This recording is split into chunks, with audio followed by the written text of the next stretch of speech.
Okay, Assalamualaikum warahmatullahi wabarakatuh. My name is Discourse, and in this recording, I would like to present to you my reading report of multimodal discourse analysis. First off, the first topic will be what is multimodal discourse analysis, and it is to examine how text produce meaning by combining words with means of communication such as pictures, film, video, images, and sound. There's also at print genres as well in online sites, films, and television shows.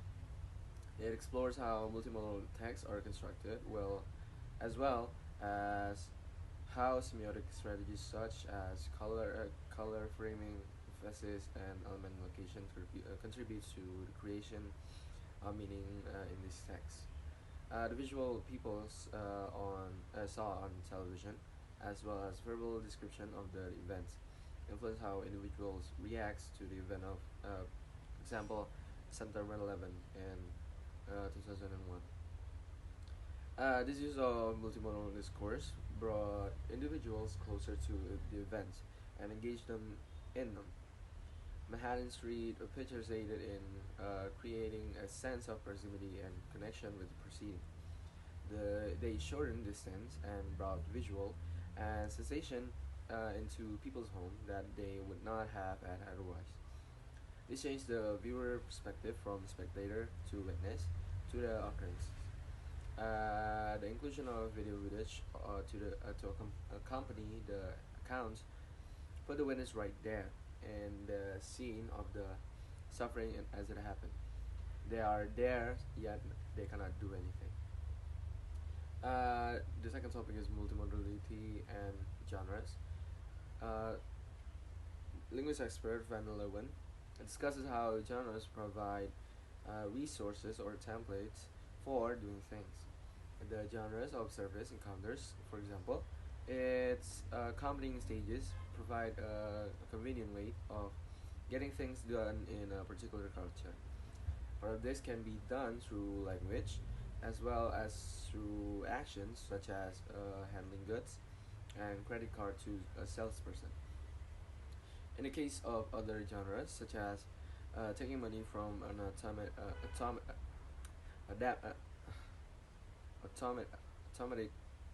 automatic teller machine, the verbal components of the instruction may be written and accompanied by visual components, such as an image of how to insert a card and which button to press to complete the event.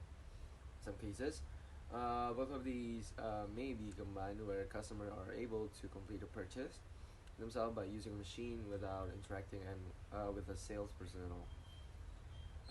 Next topic is multimodality and newspaper.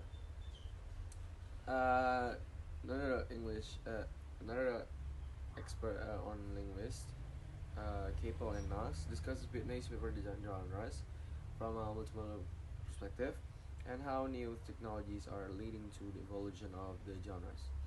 Capo gives the example of image nuclear news stories, that is, stories which comprise just a photograph and a heading, and or a short caption. Knox discusses new bytes and online newspaper text, which comprise a headline and an image with a hyperlink to a full story. Image nuclear news story, in contrast with news bytes, are dependent text in themselves and do not point to a fuller story somewhere elsewhere in the newspaper. Next one is multimodal and films and television. Multimodality has also been discussed in relation to film and television genre. From 2001, from the Edema book 2001, provides a framework of the analysis of films and television by drawing on a work in film theory and genre theory. The levels of analysis he proposes are frame, shot, scene, sequence, for film theory, generic stage, and work as a whole from the genre theory. The first one is frame. A frame is a salient or representative still of a shot. Well, in a shot, when the camera movement is unedited or uncut, if the camera position changes, this may be due to panning, tracking, zooming, and so on, but not editing cuts. Next one is scene. In a scene, the camera remain in one time space, but is that at the same time made up of more than one shot, or otherwise it would be a shot. Next one is sequence. In a sequence, there camera moves with specific characters or subtopic cross time spaces. When it's hard to decide whether you're dealing with a scene or one time space, or sequence, or multiple time spaces, and this is because errors may render space breaks as either more obvious or less obvious. Next one is generic stage. Roughly, stages are beginning, middles, and endings. Genres has a specific set of stages. For example, narrative tends to have orientation, complication, and resolution, and maybe a coda. Factual or expository genres may have an introduction, a set of argument or facts, and conclusion or introduction, and a series of facts or procedures. Last one is work as a whole.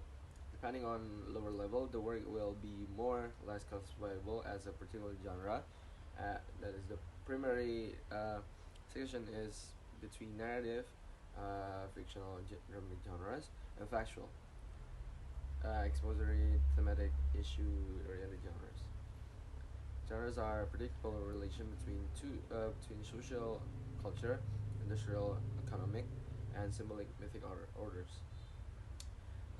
For Next topic is how to do multimodal discourse analysis, and the steps involved is carrying out multimodal discourse analysis are similar to those of any discourse analysis project. The data then needs to be logged. That is, the data needs to be summarized in some way, with accompanying notes that will help to give a contextual understanding of the data. Additional commentary can be added here, where first thoughts of ideas about the data can be recorded that can be pursued in greater depth in analysis. It is then necessary to repeatedly view the data, focusing on both the sound and vision of data, the vision only and the sound only. If the data is print or web-based text, you should take a similar approach, considering what each mode that has been used. For example, words, font, format, and images. Uh, it contributes to the overall meaning of the text and the ways in which they each are doing this. And these features can then be considered in relation to the contextual uh, notes that were made when the data was first collected. Uh, Next topic is limitation to multimodal discourse analysis. Uh, EDEMA 2001 discusses the limitation of multimodal discourse analysis, and among these is the amount of the time it takes to do this kind of analysis. Also, he points out, well, the analysis may at some stages be quite technical. It can also, like all discourse analysis, be very interpretative. Multimodal analysis also often to look at the readers or viewers' reading of text. On my house, for example, has pointed out that analysis reading are not always the same as actual reading of text.